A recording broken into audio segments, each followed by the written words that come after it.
بسم اللہ الرحمن الرحیم۔ عقیدہ ختم نبوت کورس کے لیکچر نمبر 10 میں خوش آمدید۔ ہمارا آج کا ٹاپک ہے ڈاکٹر علامہ محمد اقبال رحمۃ اللہ علیہ اور فتنہ مرزیت۔ دانائے راز، رومی ہند، حکیم الامت، مفکر پاکستان، 20ویں صدی کے عظیم اور شہر آفاق دانشور، اسکالر و فلسفی، شاعر مشرق، حقیقی عاشق رسول، بے مثال نبی صلی اللہ علیہ وآلہ وسلم کے بے مثال غلام یعنی ڈاکٹر علامہ محمد اقبال رحمۃ اللہ علیہ اسلام کے عظیم ترجمان، سفیر و رہنما تھے۔ وہ پیغمبر اسلام صلی اللہ علیہ وسلم کے ساتھ جذباتی اور ایمانی وابستگی یعنی دلی لگاؤ، محبت اور عشق کے اس مقام پر فائز تھے کہ گستاخ رسول صلی اللہ علیہ وآلہ وسلم کے ساتھ معمولی سی ہمدردی کو بھی کفر خیال کرتے تھے۔ انہوں نے اپنی ساری زندگی عقل و خرد، دانش، منطق، فلسفہ اور حکمت نبی پاک صلی اللہ علیہ وآلہ وسلم کے قدموں میں ایک متاع حقیر کی طرح نظر کر دی تھی۔ آپ فرمایا کرتے تھے کہ ذات پیغمبر صلی اللہ علیہ وآلہ وسلم کی عظمت و شان کے بارے میں مجھے کسی قسم کی تعویلوں اور استعاروں کی ضرورت نہیں۔ تعویل سے مراد ہے کہ کسی درست اور سچی بات کو اس طرح سے بیان کرنا کہ اس کا کوئی دوسرا مطلب نکل آئے جبکہ وہ دوسرا مطلب جھوٹ پر مبنی ہو۔ وہ پیغمبر اسلام کی ہی ذات و صفات اور سیرت کو عقل یا فلسفہ کی کسوٹی پر یعنی عقل اور فلسفہ کے معیار پر جانچنے کی جرت کو بھی گستاخی اور بے ادبی تصور فرماتے تھے۔ آپ فرمایا کرتے تھے کہ کائنات کی اس عظیم المرتبت بارگاہ میں چو چراں کی گنجائش ہے اور نہ جرت نہ اجازت۔ روزگار فقیر میں فقیر سید وحید الدین مرحوم رقم طراز ہیں، یعنی کہ وہ لکھتے ہیں کہ حضرت علامہ محمد اقبال سے کسی نے غازی علم الدین شہید رحمۃ اللہ علیہ کی شہادت کے بارے میں دریافت فرمایا۔ غازی صاحب کے کارنامے اور شہادت پر مرزا قادیانی کے بیٹے مرزا بشیر الدین اور چند اسلام بیزار لوگوں نے فتویٰ دیا کہ یہ نہ تو کارنامہ ہے نہ شہادت۔ استغفر اللہ۔ حضرت علامہ محمد اقبال رحمۃ اللہ علیہ سے جب یہ پوچھا گیا کہ یعنی غازی علم الدین کی شہادت کے بارے میں جب پوچھا گیا تو آپ رحمۃ اللہ علیہ نے فرمایا غازی علم الدین کی شہادت برحق ہے کیونکہ راجپال نے بارگاہ رسالت مآب میں گستاخی کی۔ یہ کہہ کر انتہائی دکھی لہجے میں فرمایا میں تو یہ بھی برداشت نہیں کر سکتا کہ میرے پاس آ کر کوئی شخص یہ کہے کہ تمہارے پیغمبر صلی اللہ علیہ وسلم نے ایک دن میلے کپڑے پہنے ہوئے تھے۔ علامہ اقبال رحمۃ اللہ علیہ سے کسی نے استفسار کیا یعنی پوچھا کہ حضور صلی اللہ علیہ وسلم کی بارگاہ میں درختوں کے جھکنے کا کیا مفہوم ہے تو آپ نے فرمایا تمہارا ذہن مختلف راستے پر منتقل ہو گیا ہے، تم الجھ کر رہ گئے ہو۔ اگر تمہیں عمر رضی اللہ عنہ کی آنکھ نصیب ہو تو تم بھی دیکھ لو گے کہ قدرت کے مظاہر اور درختوں کا جھکنا ماورائے فطرت نہیں بلکہ ساری کائنات ان کی بارگاہ میں جھکی نظر آئے گی۔ علامہ محمد اقبال رحمۃ اللہ علیہ پہ قادیانی ہونے کا الزام لگایا گیا تھا۔ یوں تو قادیانیت خود کو منوانے کے لیے بہت سے جھوٹے سہارے لیتی نظر آتی ہے، تو ان میں سے ایک بات یہ بھی شامل ہے کہ قادیانی لوگ اپنی گفتگو میں علامہ اقبال رحمۃ اللہ علیہ کے لیے یہ جھوٹ بولتے بھی نظر آتے ہیں کہ علامہ اقبال رحمۃ اللہ علیہ کے والد اور پھر خود علامہ محمد اقبال رحمۃ اللہ علیہ بھی قادیانیت سے متاثر ہو کر قادیانی بن گئے تھے، نعوذ باللہ، مگر یہ نہیں بتاتے کہ بعد میں قادیانیت سے منحرف بھی تو ہو گئے تھے۔ منحرف سے مراد ہے کہ کسی چیز کو چھوڑ دینا۔ حالانکہ قادیانی دنیا میں مستند سمجھی جانے والی کتاب سیرت المہدی کی جلد سوم کی روایت نمبر 858 خود اس بات کا ثبوت فراہم کرتی ہے۔ یہاں پر مستند سے مراد ہے کہ جو معتبر بات ہوتی ہے، تو یہاں پر سیرت المہدی کو قادیانیوں کی معتبر کتاب کہی جا رہی ہے۔ یہ بات یاد رکھی جائے کہ قادیانیوں کی کتاب کو یہاں پہ معتبر مانا جا رہا ہے۔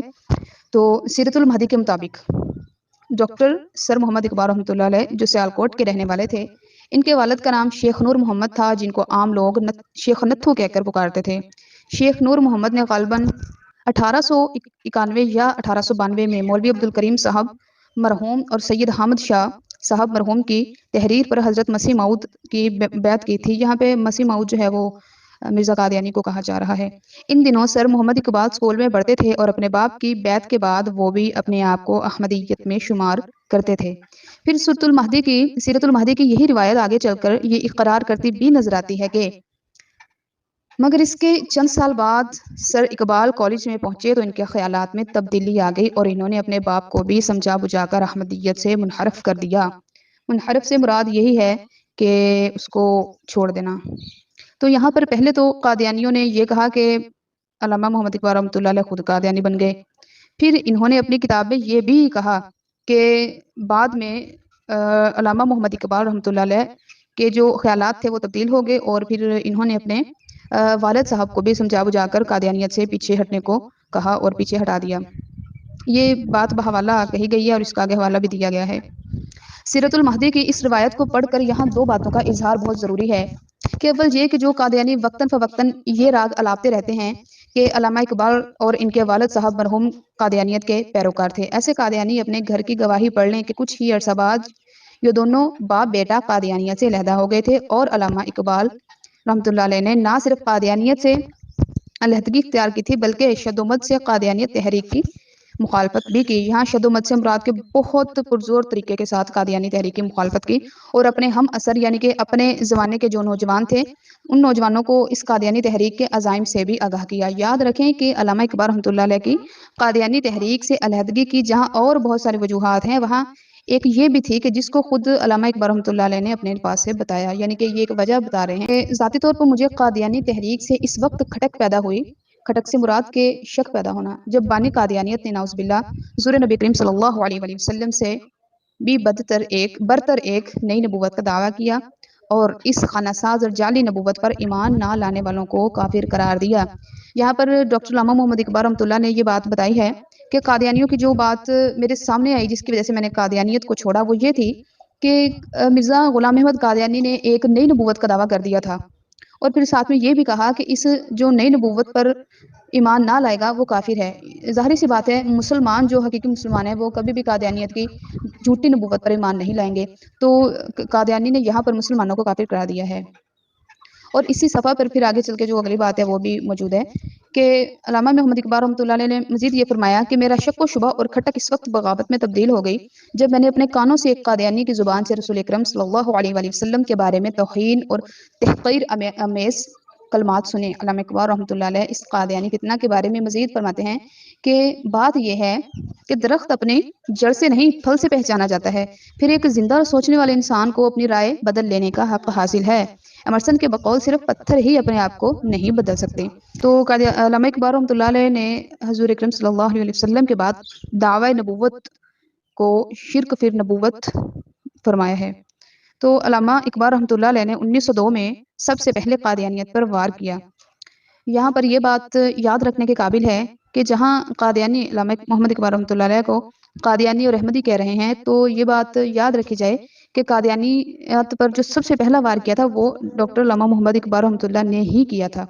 1902 میں انجمن حمایت اسلام کے جلسے میں انہوں نے مرزا قادیانی کے دعوے نبوت کو جھٹلاتے ہوئے کہا اور ایک شعر میں فرمایا جس کا مفہوم یہ ہے کہ آپ صلی اللہ علیہ وسلم کے بعد نبوت کسی بھی طرح کی ہو، کسی بھی مفہوم میں ہو تو وہ شرک فی نبوت ہے۔ آپ صلی اللہ علیہ وسلم نے نورہ شمع عرفان سے بزم کو تلاش کیا، یعنی کہتے ہیں کہ تیرے بعد نبوت کا دعویٰ ہر لحاظ سے شرک فی نبوت ہے۔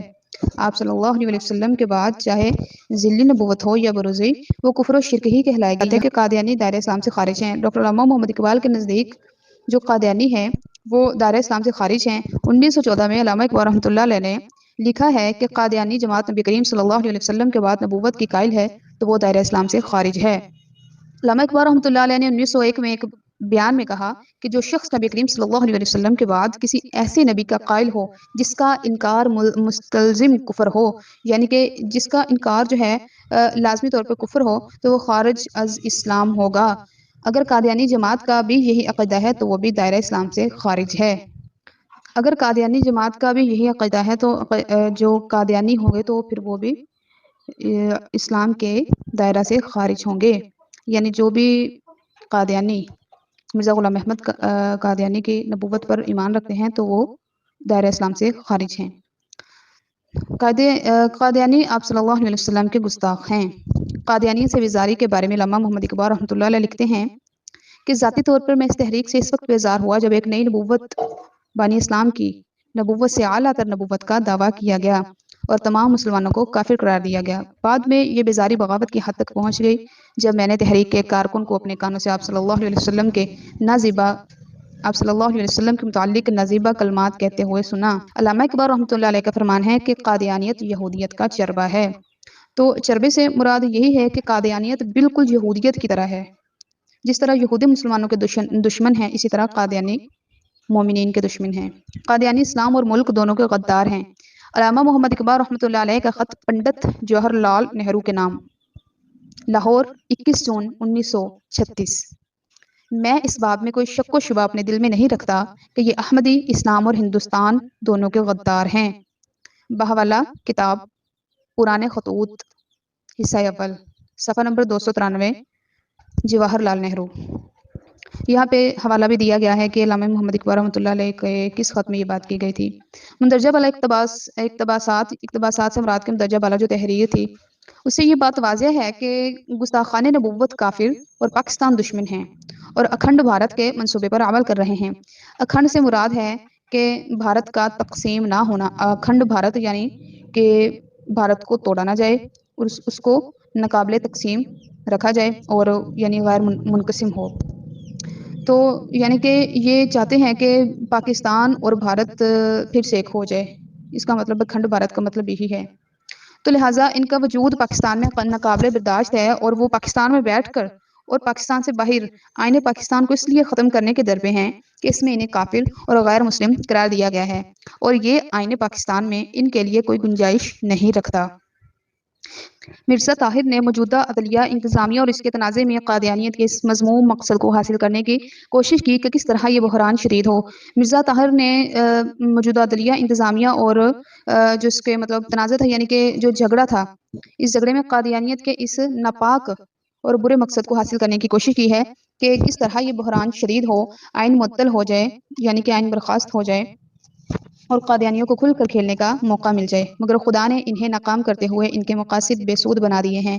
مشہور قادیانی سائنسدان عبدالاسلام نے بھی پاکستان دشمنی میں ایٹمی پلانٹ کے راز حکومت امریکہ کو پہنچائے، جس پر جنرل ضیاء نے کہا کہ اسکوتیا کے بچے کو بھی میرے سامنے نہ لانا۔ یہ امریکہ کہا کہ اسکوتیا کے بچے کو بھی میرے سامنے نہ لانا۔ یہ امریکہ برطانیہ اور یہودیوں کا گماشتہ ہے۔ گماشتہ سے مراد کے کارکن ہے، کارندہ ہے، ایجنٹ ہے اور اس لیے اسے نوبل انعام دیا گیا۔ یہ واقعہ اس وقت پیش آیا جب شہید اسلام صدر جنرل محمد ضیاء الحق امریکہ تشریف لے گئے اور انہوں نے کہا کہ پاکستان ایٹم بم نہیں بنا رہا، ہم تو پرامن مقاصد کے لیے ایٹمی پروجیکٹ پر کام کر رہے ہیں۔ تو امریکیوں نے غصے میں آ کر جنرل ضیاء کو ایک کمرے میں جانے کو کہا جہاں کہوٹہ کے ایٹمی پلانٹ کا ماڈل رکھا ہوا تھا۔ جب جنرل ضیاء اس کمرے میں داخل ہو رہے تھے تو دوسرے دروازے سے نکلتے ہوئے جنرل ضیاء نے ڈاکٹر عبدالاسلام کو دیکھ لیا تھا۔ صدر ایوب خان مرحوم کی بڑی خواہش تھی کہ پاکستان ایٹمی طاقت بن جائے، چنانچہ انہوں نے وفاقی وزیر قانون شیخ خورشید کے بھائی منیر احمد خان کی سربراہی میں ایک ایٹمی کمیشن تشکیل دیا، مگر ڈاکٹر عبدالاسلام کے یہ شاگرد تھے اور حلقۂ اثر میں تھے، چنانچہ ان دونوں کی وجہ سے اس سمت میں کوئی پیش رفت نہ ہو سکی۔ پیش رفت سے مراد کے کوئی کام آگے نہ بڑھ سکا۔ یہ دونوں امریکہ اور برطانیہ کو پاکستان کی ان سرگرمیوں سے باخبر رکھتے تھے۔ 1971 کے بعد جب ذوالفقار علی بھٹو اقتدار پر آئے یعنی جب ان کی حکومت آئی تو انہوں نے ایٹمی طاقت بننے کا فیصلہ کیا، چنانچہ ڈاکٹر عبدالقدیر خان رحمۃ اللہ علیہ کو اس منصوبے پر کام سونپا گیا یعنی ذمہ داری دی گئی۔ ان کے خلاف بھی ڈاکٹر عبدالاسلام اور ڈاکٹر منیر احمد خان سازشیں کرتے رہے جنہیں ڈاکٹر ضیاء الحق نے ناکام بنا دیا۔ جب تک ڈاکٹر عبدالاسلام زندہ رہا پاکستان ایٹمی طاقت نہ بن سکا۔ اس مردود کے واصل جہنم ہونے کے بعد ڈاکٹر عبدالقدیر خان کی سربراہی میں پاکستان ایٹمی طاقت بن گیا۔ یوں قادیانیوں کی پاکستان کے خلاف یہ سازش بھی ناکام ہوئی۔ ذوالفقار علی بھٹو رحمۃ اللہ علیہ کو یہ اعزاز ہے کہ انہوں نے پاکستان میں ایٹمی توانائی کا آغاز کیا اور انہوں نے ہی قادیانیت کو اقلیت قرار دے کر اس فتنے کا گھیرا تنگ کر دیا۔ ہر قادیانی جہاں بھی بیٹھا ہے وہ کافر ہے، غدار ہے، دنیا کے کسی بھی کونے میں چھپا ہو، ظاہر ہو، جہاں بھی ہو، جسی بھی حالت میں ہو تو وہ کافر ہے۔ پاکستان اور اسلام کا دشمن ہے، رسول پاک صلی اللہ علیہ وسلم اور اسلام کا دشمن ہے، لہٰذا انہیں تمام اہم اور کلیدی عہدوں سے فوراً الگ کر دیا جائے، ان پر کڑی نگاہ رکھی جائے تاکہ ان کی سازشوں کو ناکام بنایا جا سکے اور اگر ممکن ہو تو انہیں آہستہ آہستہ پاکستان سے نکال دیا جائے۔ اس لیے کہ ہمارے ایمان اور پاکستان کو فوری طور پر ایسے اقدامات کرنے چاہیے کہ ان کے گرد گھیرا تنگ سے تنگ ہوتا چلا جائے۔ یہ ہمارے ایمان اور ملک کی سلامتی کا تقاضا ہے۔ ان سے ہر رعایت خود سے دشمنی کی مترادف ہے۔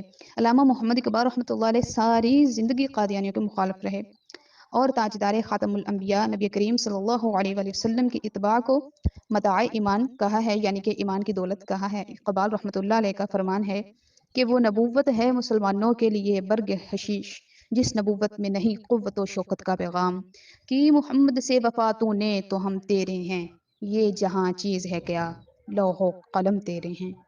اللہ تعالی ہمیں دین متین کا تحفظ کرنے والا بنائے۔ وآخر دعوانا ان الحمد للہ رب العالمین، آمین۔